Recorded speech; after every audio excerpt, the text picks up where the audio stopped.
खरे तर आटपाडी खानापूर मतदारसंघात बोलत असताना एक वेगळी जबाबदारी आणि एक वेगळी भावना मनात असते. कारण आटपाडी खानापूर मध्ये अख्खा देश नाही, पण अख्ख्या देशात आटपाडी खानापूर आहे हे मान्य करावंच लागतं.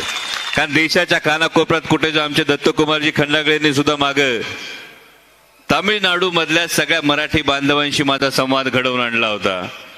आणि देशाच्या कानाकोपऱ्यात कुठेही गेल्यानंतर, विदेशात गेल्यानंतर आटपाडी खानापूरचा माणूस दिसणार नाही असं होत नाही. आणि त्यामुळं सगळ्या देशाचं पाणी प्यायलेली माणसं इथं आहेत आणि सगळ्या देशाला झळाळी देणारी आणि त्याला मढवणारी माणसं ही या भागात आहेत. त्यामुळं नक्कीच हा क्रांतीचा जिल्हा आहे. म्हणजे स्वर्गीय जी.डी. बापू लाड असतील, नागनाथ अण्णा नायकवडी असतील, अगदी क्रांतिसिंह नाना पाटील असतील, या सगळ्यांच्या आदर्शाने या जिल्ह्यामध्ये एक वेगळा पायंडा, क्रांतीचा पायंडा पाडलेला. आणि म्हणून या विधानसभा निवडणुकीला सामोरं जात असताना एक वेगळी भावना ही खरं तर मनात आहे. कारण ही निवडणूक मगाची वैभवदादांनी सांगितलं, होय मी त्याचा साक्षीदार होतो की जेव्हा वैभवदादांच्या नावासंदर्भात चर्चा सुरू होती. आणि त्याचं कारण आहे, मी चमकून बघण्याचं कारण खरं इथं सांगतो. कारण ही सगळी उमेदवारीची प्रक्रिया सुरू होती, मुलाखतींची प्रक्रिया सुरू होती. या सगळ्या प्रक्रिया सुरू होत असताना प्रत्येक उमेदवाराच्या, प्रत्येक इच्छुक उमेदवाराच्या मनात एक धाकधूक ही अशी दिसत होते. एक नजर मारली की YB चव्हाण सेंटरला असेल, सिल्वर ओकला असेल, ही धाकधूक दिसायची.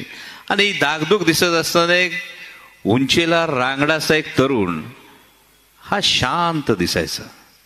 आणि हा शांत दिसत असताना सदाशिव भाऊंच्या नजरेच्या टप्प्यात असणारा हा माणूस कायम दिसायचा. आणि मला कायम ते वाक्य आठवायचं, जेव्हा 2 जुलैला जेव्हा पक्ष फोडण्यात आला त्यानंतर मी जे ट्विट केलं होतं, काही झालं तरी बापाला विसरायचं नसतं, त्याच्या सुरकुतलेल्या चेहऱ्यामध्ये सुख होऊन व्हायचं असतं. आणि म्हणून प्रत्येकाने देव पाहिलाय की नाही ते ठाऊक नसतं. म्हणजे आज मी माझ्याही घरात, देवघरात वडिलांचा फोटो आहे. मी कायम असं सांगतो की देवानी माझ्यासाठी केलं काय ते मला माहीत नाही, पण बापानी माझ्यासाठी काय केलंय ते मला माहीत असतं. आणि म्हणून त्या वडिलांच्या आज्ञेत राहणारा हा तरुण आहे. आणि तरी सुद्धा हा त्याच्या कामावर, त्याच्या आत्मविश्वासावर इतक्या ठामपणे वावरतोय.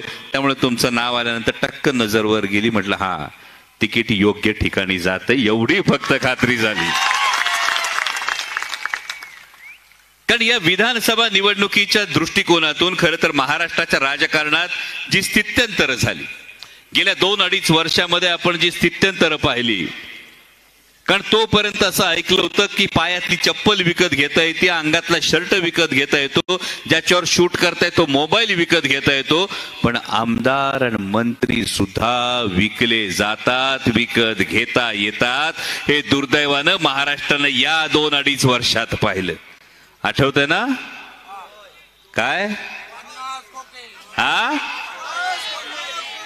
50 खोके एकदम ओके, आणि तरी बी मत मागायला येतात बोके. ही परिस्थिती आज महाराष्ट्राची झालेली. आणि हे होत असताना कशासाठी नेमकं करण्यात आलं? म्हणजे ज्यांनी हिंदू हृदय सम्राट शिवसेना प्रमुख बाळासाहेब ठाकरेंची शिवसेना फोडली, त्यावेळी काय सांगण्यात आलं संजय बापू?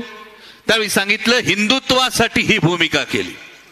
आणि मग हिंदुत्वासाठी ही भूमिका केली ज्या छत्रपती शिवाजी महाराजांनी शेतकऱ्याच्या भाजीच्या देठाला हात लागू देऊ नका हे सांगितलं होतं, त्या छत्रपती शिवाजी महाराजांच्या महाराष्ट्रात आज दिवसाला 8 शेतकरी आत्महत्या करतायत. 8 दिवसाला 8 शेतकऱ्यांच्या घरात सरण रचलं जातंय. दिवसाला 8 शेतकऱ्यांच्या घरात पोरं अनाथ होत आहेत. 8 शेतकऱ्यांच्या चितेला अग्नी द्यावा लागतोय.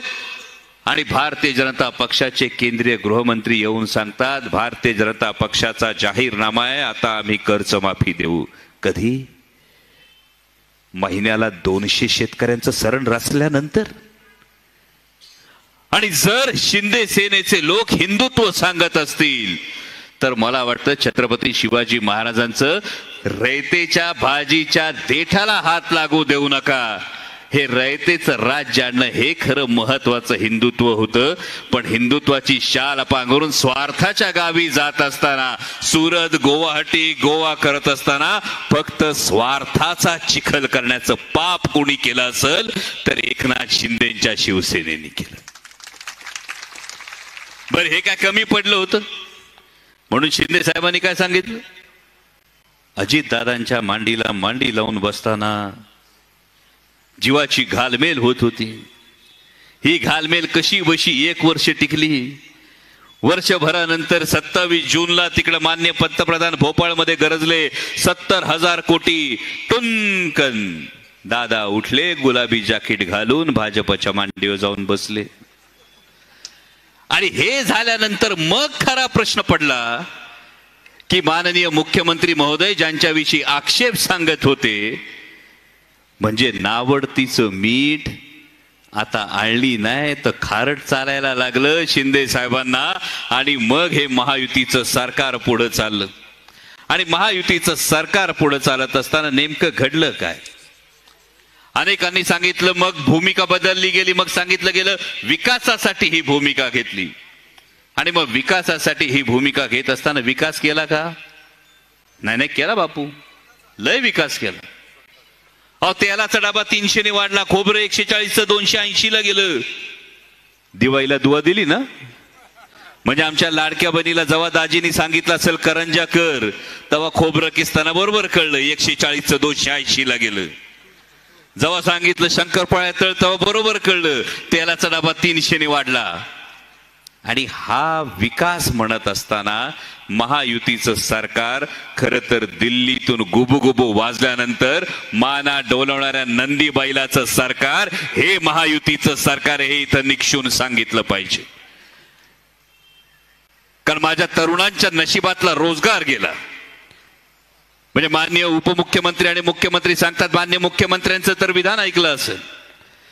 ते विधान ऐकलं होतं की दिल्लीचे पप्पा सांगतात एक गेलं दुसरं देतो, दुसरं गेलं तिसरं देतो. पण वेदांता फॉक्सकॉन गेला, बल्क ड्रग पार्क गेला, टाटा एअरबस गेला, तब्बल 4.5 ते 5 लाख कोटींची गुंतवणूक गेली. माझ्या तरुणांच्या जवळपास 6 ते 7 लाख तरुणांच्या नशिबातला रोजगार गेला. हा रोजगार गेला तरी सुद्धा काय झाडी, काय डोंगर, काय हॉटेल म्हणणाऱ्यांनी महाराष्ट्राच्या वाट्याला काय हा प्रश्न मात्र विचारला नाही. आणि गंमत बघा, आता सुद्धा येत होतो तर वैभव दादा आल्यानंतर मागे बॅगा राहिल्या. घाईघाईनी इलेक्शन कमिशननी बॅगा चेक केल्या. माझ्या दुसऱ्यांदा बॅगा चेक केल्या. त्या दिवशी कर्जत जामखेडला गेलो तेव्हाही बॅगा चेक केल्या. आत्ता आलो तेव्हाही बॅगा चेक केल्या. माझी पत्रकार बांधवांना विनंती आहे, खेड शिवापूरला गाडी पकडली गेली ती राष्ट्रवादीच्या कार्यकर्त्याची नव्हती, ती धनुष्यबाणवाल्यांची होती. आणि जशा आमच्या बॅगा चेक झाल्या तसे धनुष्यबाणाचे नेते आल्यानंतर त्यांच्या सुद्धा एकदा बॅगा लोकांसमोर चेक करा. म्हणजे 50 खोके एकदम ओके खानापूर आटपाडीमध्ये होणार नाही याची खबरदारी बाळगा, एवढीच कळकळीची विनंती आहे. कारण हा सगळा प्रवास होत असताना मगाशी येताना छत्रपती शिवाजी महाराजांचा अश्वारूढ पुतळा पाहिला आणि सहज मनात विचार आला की छत्रपती शिवाजी महाराजांनी सुरत लुटली, एकदा नाही दोनदा लुटली, ठामपणे सांगितलं पाहिजे. माननीय अर्धे उपमुख्यमंत्री देवेंद्रजी फडणवीस वेगळा इतिहास सांगायचा प्रयत्न करतात. पण होय, छत्रपती शिवाजी महाराजांनी सुरतेच्या धनाढ्य व्यापाऱ्यांना हिसका दाखवला. शाहिस्ते खानानं जे नुकसान केलं होतं त्याचा वचपा काढला आणि सुरतेची आलेली संपत्ती ही सिंधुदुर्गचा किल्ला उभा करण्यासाठी वापरली. कुर्टे बेटावर सिंधुदुर्गाचा किल्ला उभा राहिला. इतिहास जेव्हा बदलतो तेव्हा परिस्थिती कशी बदलते बघा. छत्रपती शिवाजी महाराजांनी सुरत लुटली आणि सिंधुदुर्गाचा किल्ला उभा केला. आणि आता मात्र दिल्लीतल्या गुजरात्यांनी महाराष्ट्राचे रोजगार लुटले आणि जेव्हा पुतळ्यामध्ये भ्रष्टाचार झाला तेव्हा छत्रपती शिवाजी महाराजांना सुद्धा रुचलं नाही. पुतळा कोसळला. हा पुतळा कोसळला नाही, हा महाराष्ट्राचा स्वाभिमान कोसळला. आणि प्रत्येक मराठी माणसानं या गोष्टीचा आज जाब विचारला पाहिजे या महायुतीच्या सरकारला.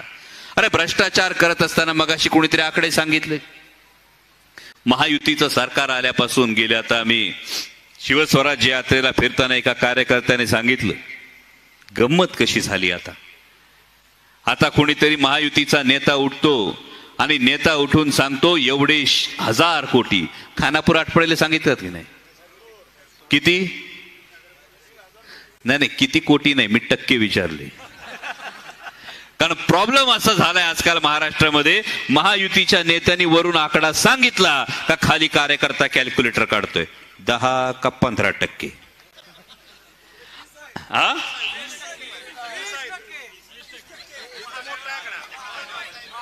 महागाई वाढली इकडं 20 आहे. अरे मग लई चांगला योगायोग आहे, मतदानाची तारीख बी 20 आहे. म्हणजे 20 तारखेला 20% वाले बी घरी बसवा आणि मतदानाची तारीख 20 घरी पाठवा अजितदादा शिंदे फडणवीस. ही गोष्ट आधी मनात ठेवा, कारण या पद्धतीनं भ्रष्टाचाराला कुठलाही थारा राहिला नाही. म्हणजे चंद्रयानाला जेवढा खर्च आला असेल, साधं उदाहरण देतो रिंग रोडचं. पुण्याचा रिंग रोड पहिलं बजेट होतं 18,000 कोटीचं.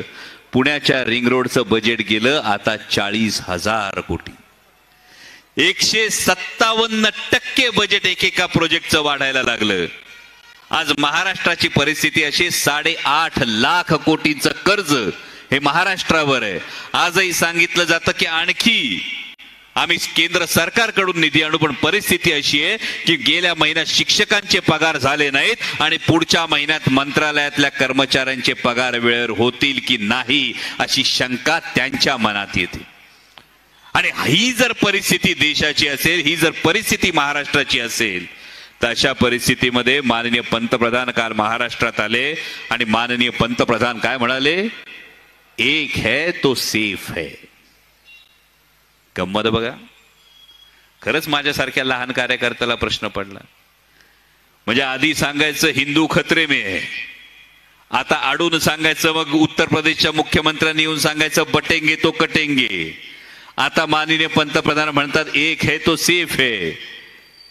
देशाच्या पंतप्रधानांनी 10 वर्ष हातात सत्ता असल्यानंतर सुद्धा जर तुम्ही आम्हाला सेफ करू शकत नसाल तर आता तुमच्यावर भरोसा कसा ठेवायचा हा सर्वसामान्य नागरिकाला पडलेला प्रश्न आहे. आणि म्हणूनच एक उपमुख्यमंत्री म्हणाले, लाडक्या बहिणींच्या योजनेसंदर्भात म्हणाले, आपल्याला सगळ्यांना माहिती आहे लोकसभेला मतांची झाली कडकी म्हणून विधानसभेला बहीण झाली होती लाडकी. पण या बहिणी जाम हुशार आहेत. बहीण म्हणते लाडक्या बहिणीला तुम्ही 1500 देता, आता 2100 द्यायचं म्हणताय, पण दाजीच्या सोयाबीनला पण भाव द्या, दाजीच्या ऊसाला बी भाव द्या, भाच्याला जरा नोकरी द्या. यातलं काही घडलेलं नाही. आणि मग बहिणीला हा प्रश्न पडतो का चाय पर शुरू हुई सरकार गाय पर आकर अटक गई. चाय पर शुरू हुई सरकार गाय पर आकर अटक गई. बात तो हुई थी 15 लाख की. आठवते ना? बात तो हुई थी 15 लाख की, 1500 में कैसे सिमट गई. इसलिए भाई दादा भाऊ ये गुलाबी धूल हमारी आंखों में न झोंके. इसलिए भाई दादा भाऊ ये गुलाबी धूल हमारी आंखों में न झोंके. आपको गद्दारी के लिए 50 खोके और लाडली बहना सिर्फ 1500 में ओके. हा गमतीचा विषय सोडून द्या, पण यामधला महत्वाचा मुद्दा हा आहे की 2014 साली यांनीच गळ्यात टाळ घालून जेव्हा यात्रा काढल्या होत्या, या यात्रा काढत असताना सांगितलं होतं आमच्या सोयाबीनला 7,000 रुपये भाव मिळाला पाहिजे. 14 ते 24 आज पेट्रोल वाढलं दुपटीनी, डिझेल वाढलं दुपटीनी, गॅस सिलेंडर वाढला दुपटीनी. 5,800चं सोयाबीन आलं 3,200 वर. आमच्या पोरांच्या खोड रबर आणि चीज पेन्सिलीवर पण 18% GST आहे. तुमच्याच खिशातलं काढतात, उलट तुम्हालाच देतात. आणि म्हणून महाविकास आघाडीची पंचसूत्री फार महत्वाची, ही लक्षात घेणं फार महत्वाची. पंचसूत्री काय, तर ही केवळ लाडकी बहीण म्हणून योजना नाही, ही महालक्ष्मी योजना आहे, ज्यामध्ये प्रत्येक माता भगिनीच्या अकाउंटला दर महिन्याला 3,000 रुपये येणार आहेत. दर वर्षाला 6 गॅस सिलेंडर मिळणार आहेत. लेक जन्माला आली तर तिच्या नावावर फिक्स डिपॉझिट ठेवून ती 18 वर्षाची झाल्यानंतर तिला 1,00,000 रुपये मिळणार आहेत. आणि केवळ बहिणीला लाडकी नाही, तर माझी माता भगिनी सुरक्षित असली पाहिजे, यासाठी शक्ती कायद्याची अंमलबजावणी होणार आहे. ही आहे महाविकास आघाडीची महालक्ष्मी योजना. म्हणजे बहिणीला द्यायचं तर भाऊबीजेला आता भाऊ आले असतील, येऊन गेले का नाही भाऊ? येऊन गेले ना. येऊन गेल्यानंतर भावाला ओवाळलं असेल, भावानी ओवाळणी ताटात टाकली असेल, बाहेर जाऊन भावानी बॅनर लावला का? त्यामुळे आपले खरे लाडके भाऊ हे ओवाळणी टाकल्यावर बाहेर जाऊन बॅनर लावत नाहीत, ते महाविकास आघाडी सारखी सक्षम योजना देतात, जी महालक्ष्मी योजना आहे. दुसरं सूत्र माझ्या शेतकरी बांधवांसाठी, आदरणीय शरदचंद्रजी पवार साहेबांनी पहिल्यांदा आपला 7/12 कोरा केला होता. तो 7/12 3 लाखापर्यंतचं कर्ज माफ करून पुन्हा कोरा करण्याचं काम हे महाविकास आघाडी सरकार करणार आहे. आपल्या पिकाला हमी भाव देण्याचं काम होणार आहे. तिसरी महत्वाची गोष्ट आहे ती म्हणजे दरवर्षी 2.5 लाख तरुणांना रोजगार, जेणेकरून 5 वर्षात 12.5 लाख तरुणांना रोजगार आपण देणार आहोत. जर घरात कुणी आजारी पडलं तर पै पाहुण्यासाठी पाहुण्या रावळ्यांना फोन करावा लागतो, जी काही सेव्हिंग असते ती निघून जाते. कधी पोराच्या शिक्षणासाठी, पोरीच्या लग्नासाठी ठेवलेली रक्कम असती ती आजारपणावर खर्च होती. आणि त्यासाठी ही वेळ महाराष्ट्रातल्या कुठल्याही कुटुंबावर येऊ नये म्हणून महाविकास आघाडी सरकारच्या माध्यमातून प्रत्येक कुटुंबाला 25 लाख रुपयांचा आरोग्य विमा दिला जाणार आहे. आणि 5वी फार महत्वाची गोष्ट आहे ती म्हणजे अनेक समाजांचं म्हणणं आहे, प्रत्येक समाज आपल्या हक्कासाठी, आपल्या न्याय हक्कांसाठी भांडतोय. मराठा समाजाचं मागणं आहे, धनगर समाजाचं मागणं आहे, ओबीसी समाजाची काही म्हणणं आहे, आदिवासी समाजाचं काही म्हणणं आहे. समाजामध्ये तेढ न वाढता ही सामाजिक वीण घट्ट राहावी म्हणून महाविकास आघाडी जातीनिहाय जनगणना करणार. ही जातीनिहाय जनगणना कशासाठी करणार, तर आरक्षणाची जी 50% मर्यादा आहे ही मर्यादा वाढवण्याच्या दृष्टीनं जातीनिहाय जनगणना महाविकास आघाडी करणार. ही पंचसूत्री महाविकास आघाडीची. आणि मगाशी बापू बोलताना तुम्ही म्हणालात वाढप्याचं, मला लय आवडलं.